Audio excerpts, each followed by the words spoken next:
Hi guys, welcome back to my channel. ನಾನು ನಿಮ್ಮ Gautami Naveen. So ಇವತ್ತು ಒಂದು ಕ್ವಿಕ್ ಆ್ಯಂಡ್ ಈಸಿಯಾಗಿ ಚಿಕನ್ ಲಿವರ್ ರೆಸಿಪಿನ ಮಾಡೋಣ. ಸ್ವಲ್ಪ ಹಾಗೆ ಡ್ರೈ ಆಗಿ ಮಾಡಿಕೊಂಡ್ರೆ ನಮಗೆ ನೀರು ದೋಸೆ ಜೊತೆ ತಿನ್ನಲಿಕ್ಕೆ ತುಂಬಾ ಚೆನ್ನಾಗಿರುತ್ತೆ. ಹಾಗೆ ಅಕ್ಕಿ ರೊಟ್ಟಿ ಜೊತೆ ತಿನ್ನಲಿಕ್ಕೂ ಕೂಡ ತುಂಬ ಚೆನ್ನಾಗಿರುತ್ತೆ. ನಮ್ಮ ಕೂರ್ಗಲ್ಲಿ ಏನು ಮಾಡ್ತಾರೆ ಅದೇ ರೀತಿ ನಾನಿವತ್ತು ಮಾಡಿ ತೋರಿಸ್ತೀನಿ ನಿಮಗೆ. ಸೊ ನಾನಿವತ್ತು ಫ್ರೆಶ್ ಫ್ರಮ್ ಹೋಮಿಂದ ನಾನು ಚಿಕನ್ನ ಬೈ ಮಾಡಿದ್ದೀನಿ. ಸೊ ಇದರಲ್ಲಿ 1/2 kg ಚಿಕನ್ ಹಾಗೆ ಲಿವರ್ನ ಬೈ ಮಾಡಿದ್ದೀನಿ. ಚಿಕನ್ ಇವಾಗ ಸದ್ಯಕ್ಕೆ ಮಾಡೋದು ಬೇಡ, ಫಸ್ಟ್ ಲಿವರ್ ಏನಿದೆ ಅದನ್ನು ಮಾಡ್ಕೊಂಬಿಡೋಣ ಅಂತ ಅಂದ್ಕೊಂಡಿದ್ದೀನಿ. ಸೊ ಚಿಕನ್ ಏನಿದೆ ಅದನ್ನು ನಾನು ಮತ್ತೆ ಮಾಡ್ಕೊಳ್ಳೋಣ ಅಂತ ಅಂದ್ಕೊಂಡಿದ್ದೀನಿ. ಸೊ ನಮ್ಮ ಕೂರ್ಗ್ ರೆಸಿಪೀಸ್ ಆಲ್ಮೋಸ್ಟ್ ಎಲ್ಲ ಹೇಗಿರುತ್ತೆ ಅಂದರೆ, ನಾವು ತುಂಬ ಇಂಗ್ರೀಡಿಯೆಂಟ್ಸ್ ಹಾಕ್ಬಿಟ್ಟು ತುಂಬ ಮಸಾಲ ಹಾಕ್ಬಿಟ್ಟು ಮಾಡಲ್ಲ. ಆಲ್ಮೋಸ್ಟ್ ನಾವು ಸಿಂಪಲ್ ಆ್ಯಂಡ್ ಕ್ವಿಕ್ಕಾಗಿಯೇ ಮಾಡ್ಕೊಳ್ಳೋದಕ್ಕೆ ನಾವು ಟ್ರೈ ಮಾಡ್ತೀವಿ. ಸೊ ಇದು ಕೂಡ ಅಷ್ಟೇ, ನಿಮ್ಗೊಂದು 20 ಮಿನಿಟ್ಸ್ ಇದ್ದರೆ ಸಾಕು. ಬೇಗ ಅಂದರೆ ಬೇಗನೆ ಆಗುತ್ತೆ. ಲಿವರ್ ಕೂಡ ಅಷ್ಟೇ, ಜಾಸ್ತಿ ಟೈಮ್ ತೊಗೊಳ್ಳಲ್ಲ, ಅದು ಕುಕ್ ಆಗೋದಕ್ಕೆ ಬೇಗ ಕುಕ್ ಆಗುತ್ತೆ. ಸೊ ಹಾರ್ಡ್ಲಿ 20 ಮಿನಿಟ್ಸ್ ಎಲ್ಲ ಚಾಪ್ ಎಲ್ಲ ಮಾಡಿಕೊಂಡು ಮಾಡ್ತೀವಿ ಅಂದರೆ ಒಂದು 20 ಮಿನಿಟ್ಸ್ ಅಷ್ಟೇ, ಬೇಗ ಅಂದರೆ ಬೇಗ ಆಗಿಬಿಡುತ್ತೆ. ಸೊ ಇದು ಅಕ್ಕಿ ರೊಟ್ಟಿ, ನೀರು ದೋಸೆ ಹಾಗೆ ರೈಸ್ ಜೊತೆ ಕೂಡ ನಾವು ತಿನ್ಬೋದು. ಒಳ್ಳೆ ಕಾಂಬಿನೇಷನ್ ಆಗಿರುತ್ತೆ. ಸರಿ, ಈ ಕ್ವಿಕ್ ಆ್ಯಂಡ್ ಈಸಿ ರೆಸಿಪಿನ ಹೇಗೆ ಮಾಡೋದು, ಏನೇನು ಇಂಗ್ರೀಡಿಯೆಂಟ್ಸ್ ಬೇಕು ಇದೆಲ್ಲನ ನೋಡಿಕೊಂಡು ಒಂದೊಳ್ಳೆ ರೆಸಿಪಿನ ನಾನು ಟ್ರೈ ಮಾಡ್ತೀನಿ. ಸೊ ಈ ರೆಸಿಪಿನ ನೀವು ಟ್ರೈ ಮಾಡಿ ನಿಮಗೆ ಇಷ್ಟ ಆಗುತ್ತಾ ಇಲ್ವಾ ಅನ್ನೋದನ್ನು ಕಮೆಂಟ್ ಮೂಲಕ ತಿಳಿಸಿ. ಸೊ ನಾನಿವತ್ತು ಒಂದು 1/2 kg ಅಷ್ಟು ಲಿವರ್ ತೊಗೊಂಡಿದ್ದೀನಿ. ಇದು ಕಟ್ಟೇನೂ ಮಾಡಿಲ್ಲ, ಜಸ್ಟ್ ಹಾಗೆ ವಾಶ್ ಮಾಡಿ ಇಟ್ಟಿದ್ದೀನಿ. ಒಬ್ಬೊಬ್ಬರು ಚಿಕ್ಕ ಚಿಕ್ಕದಾಗಿ ಕಟ್ ಮಾಡ್ಕೊತಾರೆ, ನಾನು ಒಂದೊಂದು ಸಲ ಆ ಥರ ಕಟ್ ಮಾಡಿ ಮಾಡ್ತೀನಿ, ಕೆಲವೊಮ್ಮೆ ಹಾಗೇ ಅದನ್ನು ಮಾಡಿಬಿಡ್ತೀನಿ. ಸೊ ಲಿವರ್ ಫ್ರೈಗೆ ಮತ್ತೆ ಬೇಕಾಗಿರೋದು ಆನಿಯನ್ ಬೇಕು, 2 ತೊಗೊಂಡಿದ್ದೀನಿ. ಅದರ ಜೊತೆ ಸ್ವಲ್ಪ ಬೆಳ್ಳುಳ್ಳಿ ಒಂದಷ್ಟು ತೊಗೊಳ್ಳಿ, ಮತ್ತು ಶುಂಠಿ, ಗ್ರೀನ್ ಚಿಲ್ಲಿ ಹಾಗೆ ಟೊಮ್ಯಾಟೊ. ಇದರಲ್ಲಿ ಇನ್ನೊಂದು ಏನಂದರೆ, ಶುಂಠಿ ಮತ್ತು ಬೆಳ್ಳುಳ್ಳಿನ ನಾವು ಅದು ಪೇಸ್ಟ್ ಮಾಡೋ ಹಾಗಿಲ್ಲ, ಹಾಗೆ ಸ್ವಲ್ಪ ಕ್ರಷ್ ಮಾಡಿಬಿಟ್ಟು ಹಾಗೆ ಇಟ್ಕೋಬೇಕು. ತುಂಬ ನೈಸಾಗಿ ಇದೇನು ಮಾಡೋದೇನು ಬೇಕಾಗಿಲ್ಲ, ಜಸ್ಟ್ ಹಾಗೆ ಸುಮ್ಮನೆ ಒಂದು ಸ್ವಲ್ಪ ಕ್ರಷ್ ಮಾಡಿಬಿಟ್ಟು ಇಟ್ಟು ಹಾಕಿದ್ರೆ ಚೆನ್ನಾಗಿರುತ್ತೆ ಟೇಸ್ಟ್. ನೋಡಿ, ನಮ್ಮ ಕೂರ್ಗಲ್ಲಿ ಏನಾದರೂ ಈ ಥರ ಕುಕ್ ಮಾಡ್ತೀವಿ ಅಂದರೆ ನಾವು ಜಾಸ್ತಿ ಮಸಾಲ, ಕಾಯಿ ಅದು ಇದು ಎಲ್ಲ ಹಾಕಿ ಮಾಡಲ್ಲ. ಈ ಥರ ಆದಷ್ಟು ಸಿಂಪಲ್ಲಾಗಿ ಮಾಡ್ಕೊತೀವಿ. ಸೊ ನಾನಿವಾಗ ಲಿವರ್ ಏನು ತೊಗೊಂಡಿದ್ದೆ ಅದನ್ನು ಒಂದು ಪಾತ್ರೆಗೆ ಹಾಕಿಬಿಟ್ಟು ಅದನ್ನು ಹಾಗೆ ಬಿಸಿ ಮಾಡ್ಕೋತೀನಿ. ಸೊ ಈ ಥರ ಬಿಸಿ ಮಾಡೋದ್ರಿಂದ ಆ ಲಿವರ್ ತುಂಬ ಸ್ಮೆಲ್ ಇರುತ್ತೆ. ಹೇಳಬೇಕಂತ ಹೇಳಿದ್ರೆ, ನಾವು ಚಿಕನ್ಗೆ ಕಂಪೇರ್ ಮಾಡಿದ್ರೆ ಲಿವರ್ ಸ್ವಲ್ಪ ಸ್ಮೆಲ್ ಇರುತ್ತೆ, ನಾನ್ ವೆಜ್ ಸ್ಮೆಲ್ ಏನು ಬರುತ್ತೆ ಆ ಥರ ಇರುತ್ತೆ. ಸೊ ಅದಕ್ಕೆ ಏನು ಮಾಡ್ತೀವಿ, ಈ ಥರ ಬಿಸಿ ಮಾಡೋದ್ರಿಂದ ಸ್ಮೆಲ್ ಹೋಗಿಬಿಡುತ್ತೆ. ಬಿಸಿ ಮಾಡಿಬಿಟ್ಟು ಅದರಲ್ಲಿ ಎಕ್ಸ್ಟ್ರಾ ವಾಟರ್ ಎಲ್ಲ ಬರುತ್ತಲ್ವ, ಅದನ್ನೆಲ್ಲ ನೀಟಾಗಿ ತೆಗಿಬೇಕು. ತೆಗೆದ್ರೆ ಒಂದು ಸ್ವಲ್ಪ ಚೆನ್ನಾಗಾಗತ್ತೆ. ಇವಾಗ ಒಂದು ಸೈಡ್ ಅದನ್ನು ಇಟ್ಕೊಂಡಿದ್ದೀನಿ. ಇನ್ನೊಂದು ಪ್ಯಾನಲ್ಲಿ ನಾನು ಸ್ವಲ್ಪ ಆಯಿಲ್ನ ಹಾಕೋತಾ ಇದ್ದೀನಿ. ನಾವು ನಿಮಗೆ ಮುಂಚೆ ಹೇಳ್ದ ಹಾಗೇ ಕಡಲೆಕಾಯಿ ಎಣ್ಣೆನೇ ಯೂಸ್ ಮಾಡ್ತೀನಿ, ನಾನ್ ವೆಜ್ ಕೂಡ ಅದನ್ನೇ ಯೂಸ್ ಮಾಡ್ತೀನಿ ನಾನು. ಸೊ ಇವಾಗ ಎಣ್ಣೆ ಒಂದು ಸ್ವಲ್ಪ ಆದಷ್ಟು ಕಮ್ಮಿನೇ ಹಾಕ್ಕೊಳ್ಳಿ ಆಯಿಲ್ನ. ಅದಾದಮೇಲೆ ಆಯಿಲೆಲ್ಲ ಹಾಕಾದ್ಮೇಲೆ ಇದಕ್ಕೆ ಫಸ್ಟ್ ನಾವು ಆನಿಯನ್ ಹಾಕಿಬಿಟ್ಟು ಒಂದು ಸ್ವಲ್ಪ ಹೊತ್ತು ಫ್ರೈ ಮಾಡಬೇಕು. ಮಾಮೂಲಿ ನಿಮಗೆ ಗೊತ್ತಿರುತ್ತಲ್ವ, ಯಾವಾಗಲೂ ಹೇಳೋ ಥರನೇ ಒಂದು ಸ್ವಲ್ಪ ಬ್ರೌನಿಷ್ ಆಗಿ ಟ್ರಾನ್ಸ್ಪರೆಂಟ್ ಆಗೋ ತನಕ ನಾವು ಆನಿಯನ್ನ ಚೆನ್ನಾಗಿ ಫ್ರೈ ಮಾಡಬೇಕು. ಜೊತೆಗೆ ಒಂದಷ್ಟು ಗ್ರೀನ್ ಚಿಲ್ಲೀಸ್ ಏನಿತ್ತು ಆ ಚಿಲ್ಲೀಸ್ನ ಕೂಡ ಹಾಕ್ಕೊಂಡು ನೀಟಾಗಿ ಮಿಕ್ಸ್ ಮಾಡ್ಕೊಳ್ಳೋವಂಥದ್ದು. ಸೊ ಇದನ್ನು ಫ್ರೈ ಆಗಲಿ ಅಂತ ಹೇಳಿಬಿಟ್ಟು ಬಿಟ್ಟಿದ್ದೆ. ಹೇಳಬೇಕಂದ್ರೆ ಈ ನಾನ್ ವೆಜ್ ಕುಕ್ ಮಾಡೋದಂದರೆ ನನಗಂತೂ ತುಂಬ ಈಸಿ. ಕಮ್ಮಿ ಇಂಗ್ರೀಡಿಯೆಂಟ್ಸ್ ಇರುತ್ತೆ, ನಾನ್ ವೆಜ್ ಬೇಗ ಮಾಡ್ಕೋಬೋದು. ನಂಗೆ ವೆಜ್ ಅಷ್ಟೊಂದು ಮಾಡೋದಕ್ಕೆ ಬರೋಲ್ಲ, ನಾನ್ ವೆಜ್ ಆದರೆ ಪಟ ಅಂತ ಮಾಡಿಬಿಡ್ತೀನಿ. ನೆಕ್ಸ್ಟ್ ಇನ್ನೊಂದು ಸೈಡಲ್ಲಿ ನೀವು ನೋಡ್ತಾ ಇರ್ಬೋದು, ಇವಾಗ ವಾಟರ್ ಎಲ್ಲ ಸ್ವಲ್ಪ ಹಾಗೆ ಬಿಟ್ಕೊತಾ ಇದೆ. ಹಾಗೆ ಅದರದ್ದು ಕಲರ್ ಕೂಡ ಚೇಂಜ್ ಆಗುತ್ತೆ. ಏನು ಮೀಟದ ಕಲರ್ ಏನಿರುತ್ತೆ ಅದು ಸ್ವಲ್ಪ ಡ್ರೈ ಆಗಬೇಕಾದ್ರೆ ಕಲರ್ ಕೂಡ ಚೇಂಜ್ ಆಗಿರುತ್ತೆ. ಸೊ ಇದರಲ್ಲೇ ಒಂದು 20% ಅಷ್ಟು ಅದು ಬೆಂದಿರುತ್ತೆ.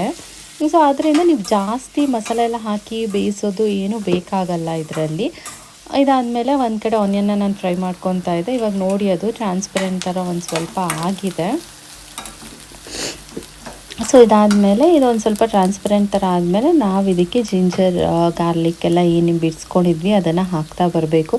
ಆಮೇಲೆ ಇನ್ನೊಂದು ಏನಂತ ಹೇಳಿದ್ರೆ, ಇದರಲ್ಲಿ ಶುಂಠಿ ಬೆಳ್ಳುಳ್ಳಿ ಏನು ಹಾಕ್ತೀವಿ ಅದನ್ನು ತುಂಬ ಹೊತ್ತು ಇಟ್ಕೊಂಡು ಫ್ರೈ ಮಾಡೋ ಥರ ಏನೂ ಇಟ್ಕೊಳ್ಳಲ್ಲ. ಇದರಲ್ಲಿ ಸ್ವಲ್ಪ ಹಾಕಿಬಿಟ್ಟು ಹಾಗೆ 1-2 ಸಲ ತಿರುಗಿಸ್ಕೊಂಡು ಒಂದು 2 to 3 ಮಿನಿಟ್ಸ್ ಬಿಟ್ಟರೆ ಸಾಕು. ಯೂಶ್ವಲಿ ನಾವು ನಾನ್ ವೆಜ್ ಎಲ್ಲ ಮಾಡೋವಾಗ ಈ ಶುಂಠಿ ಬೆಳ್ಳುಳ್ಳಿನೆಲ್ಲ ಚೆನ್ನಾಗಿ ಫ್ರೈ ಮಾಡ್ತಾರೆ. ಆನಿಯನ್ ಎಲ್ಲ ಹಾಕಾದ್ಮೇಲೆ ಇದನ್ನು ಕೂಡ ಅಷ್ಟೇ ಚೆನ್ನಾಗಿ ಫ್ರೈ ಮಾಡ್ಕೊತಾರೆ. ಈವನ್ ಪಲಾವ್ ಮಾಡೋವಾಗ ಆಗಿರ್ಬೋದು ಎಲ್ಲ. ಬಟ್ ಇದಕ್ಕೆ ಆ ಥರ ಏನೂ ಬೇಡ, ಒಂದು 2 ಮಿನಿಟ್ಸ್ ಇಟ್ಟರೆ ಅದರದ್ದು ಟೇಸ್ಟ್ ನಾವು ಲಿವರ್ ತಿನ್ನೋವಾಗ ಅದು ಸಿಕ್ಕಿದ್ರೆ ತುಂಬ ಚೆನ್ನಾಗಿರುತ್ತೆ. ಸೊ ನೀವು ಇವಾಗ ಇನ್ನೊಂದು ಸೈಡಲ್ಲಿ ನೋಡ್ತಾ ಇರ್ಬೋದು, ಇದು ಕೂಡ ರೆಡಿ ಆಗಿದೆ. ಎಷ್ಟು ನೀರು ಬಿಟ್ಟಿದೆ ನೋಡಿ. ನಾವು ಡೈರೆಕ್ಟಾಗಿ ಲಿವರ್ನ ಏನಾದರೂ ಆ ಫ್ರೈಗೆ ಹಾಕಿಬಿಟ್ರೆ ಈ ಥರ ಮಾಡ್ದೇ ತುಂಬ ಸ್ಮೆಲ್ ಬರುತ್ತೆ, ತಿನ್ನೋದಕ್ಕಾಗಲ್ಲ. ಸೊ ಆ ಸ್ಮೆಲ್ ಹೋಗಬೇಕು ಅಂತ ನಾವು ಸ್ವಲ್ಪ ಜಾಸ್ತಿ ಮಸಾಲ ಎಲ್ಲ ಹಾಕೋದಕ್ಕೆ ಹೋಗ್ತೀವಿ. ಸೊ ಇವಾಗ ಏನು ಮಾಡಬೇಕಂತ ಹೇಳಿದ್ರೆ ನಾವು ಆ ಲಿವರ್ ಏನು ನಾವು ಬೇಯಿಸಿ ಇಟ್ಕೊಂಡಿದ್ವಿ ಒಂದು 20% ಅಷ್ಟು ಅದನ್ನು ತೆಗೆದ್ಬಿಟ್ಟು ಈ ಒಗ್ಗರಣೆ ಏನು ಮಾಡಿರ್ತೀವಿ ಇದಕ್ಕೆ ಹಾಕೊಬೇಕು. ತುಂಬಾ ಈಸಿ ಇದು ಮಾಡೋದು ಅಂತ ಎಕ್ಸ್ಟ್ರಾ ಸ್ಕಿಲ್ಸ್ ಎಲ್ಲ ಬೇಡ. ಹೇಳಬೇಕಂದ್ರೆ ಬ್ಯಾಚುಲರ್ಸ್ ಎಲ್ಲ ಆರಾಮಾಗಿ ಮಾಡ್ಕೊಬೋದು. ನೋಡಿ ಲಿವರ್ ಕೂಡ ಅಷ್ಟೇ ನಾನು ಸ್ವಲ್ಪ ದಪ್ಪ ದಪ್ಪದಾಗಿ ಕಟ್ ಮಾಡಿದ್ದೀನಿ. ಒಬ್ಬೊಬ್ಬರು ಚಿಕ್ಕದಾಗಿ ಮಾಡಿಟ್ಕೊತಾರೆ.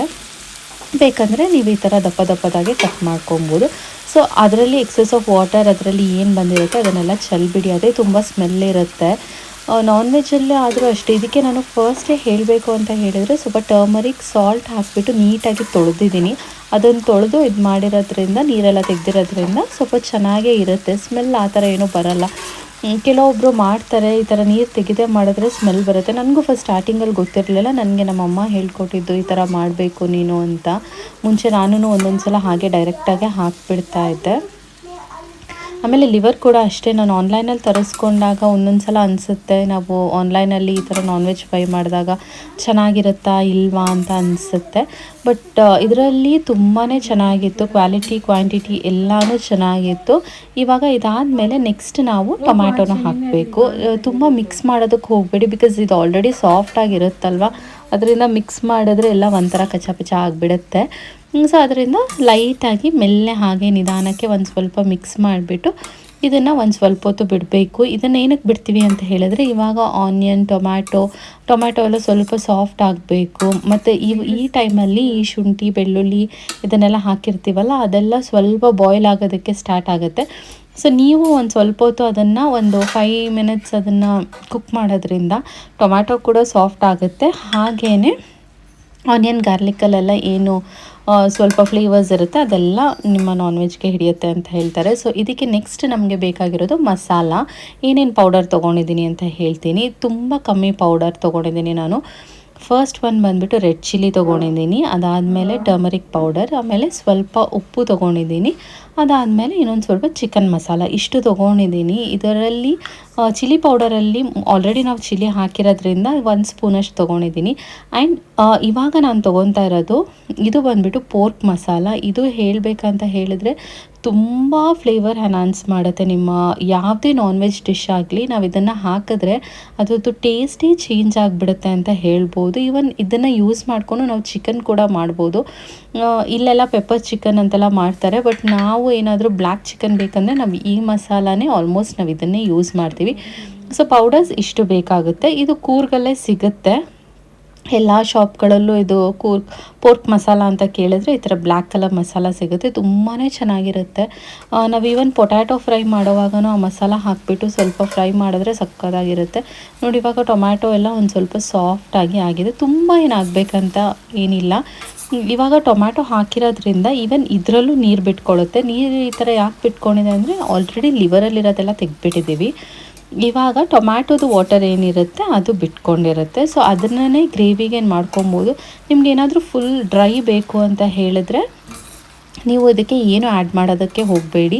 ನೀರೇನು ಎಕ್ಸ್ಟ್ರಾ ವಾಟರ್ ಆ ಥರ ಏನೂ ಬೇಡ. ನಿಮ್ಗೇನಾದರೂ ಒಂದು ಸ್ವಲ್ಪ ಸೆಮಿ ಗ್ರೇವಿ ಥರ ಇರಬೇಕು. ಲೈಕ್ ನಾವು ಇದನ್ನು ನೀರು ದೋಸೆ ಜೊತೆ ತಿಂದ್ವಿ. ಸೊ ನಮಗೊಂದು ಸ್ವಲ್ಪ ಗ್ರೇವಿ ಇರಬೇಕು. ಡ್ರೈ ಇದ್ದರೆ ಮಕ್ಕಳು ತಿನ್ನೋದಕ್ಕೆ ಕಷ್ಟಪಡ್ತಾರೆ. ಸೊ ಅದರಿಂದ ಸ್ವಲ್ಪ ನಮಗೆ ಗ್ರೇವಿ ಥರ ಇತ್ತು ಅಂದ್ಬಿಟ್ಟು ನಾನು ನೀರು ಆ್ಯಡ್ ಮಾಡ್ಕೊಂಡಿದ್ದೀನಿ. ಸೊ ನಾನು ಏನೇನು ಮಸಾಲ ಎಲ್ಲ ತೊಗೊಂಡಿದ್ದೀನಿ ಅದಷ್ಟನ್ನು ನಾನು ಆ್ಯಡ್ ಮಾಡ್ತಾ ಹೋದೆ.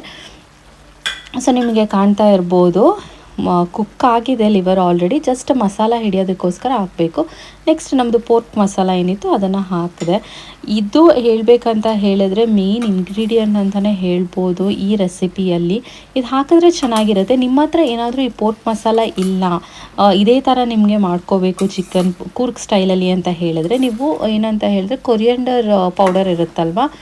ಸೊ ಆ ಪೌಡರ್ನ ಸ್ವಲ್ಪ ಬ್ಲ್ಯಾಕ್ ಥರ ಫ್ರೈ ಮಾಡ್ಕೊಂಡು ಹಾಕಿದ್ರೂ ಕಲರ್ ಚೇಂಜ್ ಆಗುತ್ತೆ. ತುಂಬಾ ಚೆನ್ನಾಗಿರುತ್ತೆ.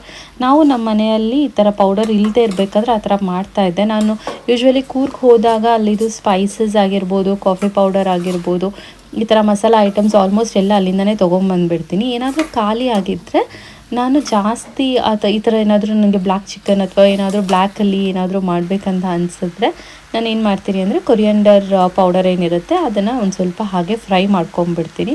ಸೊ ಅದು ತುಂಬ ಜಾಸ್ತಿ ಫ್ಲೇಮ್ ಕೊಟ್ಬಿಟ್ಟು ಫ್ರೈ ಮಾಡಬಾರ್ದು. ಕಡಿಮೆ ಉರಿಯಲ್ಲೇ ಫ್ರೈ ಮಾಡ್ಕೊತಾ ಇದ್ದರೆ ಅದು ನೀಟಾಗಿ ಬ್ಲ್ಯಾಕ್ ಕಲರ್ ಟರ್ನ್ ಆಗುತ್ತೆ. ನೋಡಿ ನಾನು ಸ್ವಲ್ಪ ವಾಟರ್ ಹಾಕೋತಾ ಇದ್ದೀನಿ. ಇದು ಬಂದು ಆಪ್ಷನಲ್. ನಿಮ್ಗೆ ಏನಾದರೂ ವಾಟರ್ ಬೇಡ ಅಂದರೆ ಹೀಗೆ ಮುಚ್ಚಿಟ್ಟು ಇನ್ನೊಂದು 5 ನಿಮಿಷ ಅದನ್ನು ಬಿಟ್ಟರೆ ಮಸಾಲ ಎಲ್ಲ ಸೆಟ್ ಆಗುತ್ತೆ. ನನಗೆ ಒಂದು ಸ್ವಲ್ಪ ಗ್ರೇವಿ ಥರ ಬೇಕಿತ್ತು, ಅದಕ್ಕೆ ತುಂಬ ಕಮ್ಮಿ ನಾನೇನು ಬೌಲಲ್ಲಿ ನೀರು ತೊಗೊಂಡಿದ್ದೆ ಅದರಲ್ಲಿ ಒಂದು ಹಾಫ್ ಬೌಲಲ್ಲೂ ಒಂದು ಸ್ವಲ್ಪ ಹಾಕಿದ್ದೀನಿ ಅಷ್ಟೇ. ನೋಡ್ತಾ ಇರ್ಬೋದು.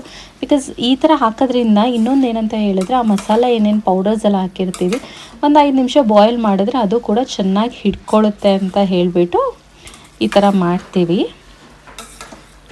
ಎಷ್ಟು ಬೇಗ ಆಯಿತು ಗೊತ್ತಾ. ಈಗ ಸಡನ್ನಾಗಿ ಮನೆಗೆ ಯಾರಾದರೂ ಗೆಸ್ಟ್ ಬರ್ತಾ ಇದ್ದಾರೆ, ಈ ಥರ ಚಪಾತಿ ಏನಾದರೂ ಮಾಡ್ತೀವಿ ಅಂದರೆ ಈ ಥರ ಲಿವರ್ ತಂದುಬಿಟ್ಟು ಫ್ರೈ ಮಾಡ್ಕೊಳ್ಳೋದ್ರಿಂದ ಚೆನ್ನಾಗಿರುತ್ತೆ. ಹಾಗೆ ಮಕ್ಕಳಿಗೆ ಹೇಳಬೇಕಂದ್ರೆ ಆರಾಮಾಗಿ ತಿಂತಾರೆ. ಈ ಚಿಕನೆಲ್ಲ ಕೊಟ್ಟರೆ ಒಂದೊಂದು ಸಲ ಹಾರ್ಡ್ ಆಗಿಬಿಡುತ್ತೆ, ಆ ಥರದ್ದೆಲ್ಲ ತಿನ್ನೋದಕ್ಕೆ ಕಷ್ಟಪಡ್ತಾರೆ. ಅಂದರೆ ಈ ಥರ ಲಿವರ್ ಫ್ರೈ ಬಂದು ತುಂಬಾ ಚೆನ್ನಾಗಿರುತ್ತೆ, ಮಾಡ್ಕೊಬೋದು ಆರಾಮಾಗಿ. ನಮಗೂ ಅಷ್ಟೇ ಟೈಮ್ ಸೇವಿಂಗ್ ರೆಸಿಪಿ. ನನಗೆ ಹೇಳಬೇಕಂತ ಹೇಳಿದ್ರೆ ಇವಾಗ ಇದು ಹಾಕ್ತಾಯಿದ್ದೀನಲ್ವ, ಇದು ಅಷ್ಟೇ ಕಾಚಂಪುಳಿ ಅಂತ ಹೇಳ್ತಾರೆ. ಇದು ಬಂದುಬಿಟ್ಟು ನಾನು ಕೂರ್ಗಿಂದನೇ ತೊಗೊಂಬರ್ತೀನಿ. ನಾವು ಲೆಮನ್ ಲೈಮ್ ಏನು ಯೂಸ್ ಮಾಡಲ್ಲ, ಅದ್ರ ಬದಲು ಎಲ್ಲ ನಾನ್ ವೆಜ್ ಅಡುಗೆಗಳಿಗೆ ನಾವು ಇದನ್ನೇ ಯೂಸ್ ಮಾಡ್ತೀವಿ. ತುಂಬ ಚೆನ್ನಾಗಿರುತ್ತೆ. ಇದು ಹಾಕೋದ್ರಿಂದ ನಿಮ್ಮದು ಟೇಸ್ಟೇ ಚೇಂಜ್ ಆಗಿಬಿಡುತ್ತೆ. ಈ ಲೆಮನ್ ಹಾಕೋದಕ್ಕೂ ಈ ಹುಳಿ ಹಾಕೋದಕ್ಕೂ ತುಂಬ ಅಂದರೆ ತುಂಬಾ ಡಿಫ್ರೆನ್ಸ್ ಇರುತ್ತೆ. ಸೊ ಇವಾಗ ನಾನು ಇದನ್ನು ಹಾಕ್ಕೊತಾ ಇದ್ದೀನಿ. ಹಾಕ್ಕೊಂಡು ನೀಟಾಗಿ ಸ್ಟಿರ್ ಮಾಡಿಕೊಂಡು ಒಂದು ಸ್ವಲ್ಪ ಕೊತ್ತಂಬರಿ ಸೊಪ್ಪಿದ್ರೆ ಕೊತ್ತಂಬರಿ ಸೊಪ್ಪು ಹಾಕೋದು. ಇಷ್ಟೇ ಇದು. ತುಂಬ ಎಷ್ಟು ಬೇಗ ಆಯಿತು ಅಂದರೆ ನಾನೆಲ್ಲ ಸೆಟ್ ಮಾಡಿಕೊಂಡು ವೀಡಿಯೋ ಮಾಡೋದ್ರಿಂದ ಒಂದು 20 ಮಿನಿಟ್ಸ್ ಆಗಿದೆ. ಏನಾದರೂ ನಾವೇ ಬೇಗ ಬೇಗ ಮಾಡ್ತೀವಿ ಅಂತ ಹೇಳಿದರೆ ಇನ್ನೂ ಬೇಗನೆ ಆಗುತ್ತೆ, ಒಂದು 15 ಮಿನಿಟ್ಸ್ ಆಗುತ್ತೆ. ನೆಕ್ಸ್ಟ್ ಈಗ ಕೊತ್ತಂಬರಿ ಸೊಪ್ಪು ಹಾಕಿಬಿಟ್ಟು ಒಂದು ನೈಸಾಗಿ ಎಲ್ಲನೂ ನೀಟಾಗಿ ಮಿಕ್ಸ್ ಮಾಡಿಬಿಟ್ಟು ಒಂದು 2 ಮಿನಿಟ್ಸ್ ಬಿಡಬೇಕು. ಇನ್ನೊಂದು ಎಂತ ಅಂತ ಹೇಳಿದರೆ ಈ ಹುಳಿ ಮತ್ತು ಕೊತ್ತಂಬರಿ ಸೊಪ್ಪು ಹಾಕಾದ್ಮೇಲೆ ಜಾಸ್ತಿ ನಾವು ಸ್ಟವ್ನ ಆನಲ್ಲಿ ಇಡಬಾರ್ದು, ಬೇಯಿಸಬಾರ್ದು. ಬಿಕಾಸ್ ಇದು ಆಲ್ರೆಡಿ ಎಲ್ಲ ಕುಕ್ ಆಗಿದೆ. ಒಂದು ಸ್ವಲ್ಪ ಫ್ಲೇವರ್ ಎನ್ಹಾನ್ಸ್ ಆಗಬೇಕು ಅಷ್ಟೇ. ಸೊ ನೋಡ್ತಾ ಇರ್ಬೋದು, ನೋಡೋದಕ್ಕೇ ತುಂಬ ಚೆನ್ನಾಗಿದೆ ಅಂತ ಅನ್ನಿಸ್ತಾ ಇದೆ. ಟೇಸ್ಟ್ ಕೂಡ ಹಾಗೆ ಚೆನ್ನಾಗಿರುತ್ತೆ. ಸೊ ಈ ಕ್ವಿಕ್ ಆ್ಯಂಡ್ ಈಸಿ ರೆಸಿಪಿ ನಿಮ್ಮೆಲ್ಲರಿಗೂ ಇಷ್ಟ ಆಗಿದೆ ಅಂತ ಭಾವಿಸ್ತೀನಿ. ಇಷ್ಟ ಆಗಿ ಈ ವಿಡಿಯೋನ ಕಂಪ್ಲೀಟಾಗಿ ನೋಡಿದ್ದೀರಾ ಅಂದರೆ ಒಂದು ಕಮೆಂಟಲ್ಲಿ ಹಾರ್ಟ್ನ ಹಾಕಿ. ಸೊ ನನಗೂ ಗೊತ್ತಾಗುತ್ತೆ. ನೀವೇನಾದರೂ ಟ್ರೈ ಮಾಡ್ತೀರಾ ಈ ಥರ ಮಾಡಿ ಅಂತ ಹೇಳಿದರೆ ಪಿಕ್ಚರ್ಸ್ನ ನನಗೆ ಇನ್ಸ್ಟಾಗ್ರಾಮಲ್ಲಿ ಶೇರ್ ಮಾಡಿ, ನಾನು ಕೂಡ ಪೋಸ್ಟ್ ಮಾಡ್ತೀನಿ. ಸೊ ಇದನ್ನು ನಾನು ನನ್ನ ಮಗ ಇಬ್ಬರೂ ನೀರು ದೋಸೆ ಮಾಡಿಕೊಂಡು ನೀರು ದೋಸೆ ಜೊತೆ ತಿಂದ್ವಿ. ಟೇಸ್ಟ್ ಅಂತೂ ಸಖತ್ತಾಗಿತ್ತು. ನೀವು ಕೂಡ ಮನೆಯಲ್ಲಿ ಟ್ರೈ ಮಾಡ್ಕೊಳ್ಳಿ ಅಂತ ಹೇಳ್ತಾ ಈ ವಿಡಿಯೋನ ಇಲ್ಲಿಗೆ ಮುಗಿಸ್ತಾ ಇದ್ದೀನಿ. ಈ ವಿಡಿಯೋ ಏನಾದರೂ ನಿಮಗೆ ಇಷ್ಟ ಆದಲ್ಲಿ ಲೈಕ್, ಶೇರ್, ಕಮೆಂಟ್ ಮಾಡೋದನ್ನು ಮರಿಬೇಡಿ. ಹಾಗೆ ಇನ್ನಷ್ಟು ಈ ಥರ ಕುಕಿಂಗ್ ರೆಸಿಪಿ ನನ್ನ ಲೈಫ್ ಸ್ಟೈಲ್ ಜೊತೆ ಮತ್ತು ಹೊಸ ಹೊಸ ವಿಡಿಯೋಗಳ ಜೊತೆ ಮತ್ತೆ ಸಿಗೋಣ. Thanks for watching.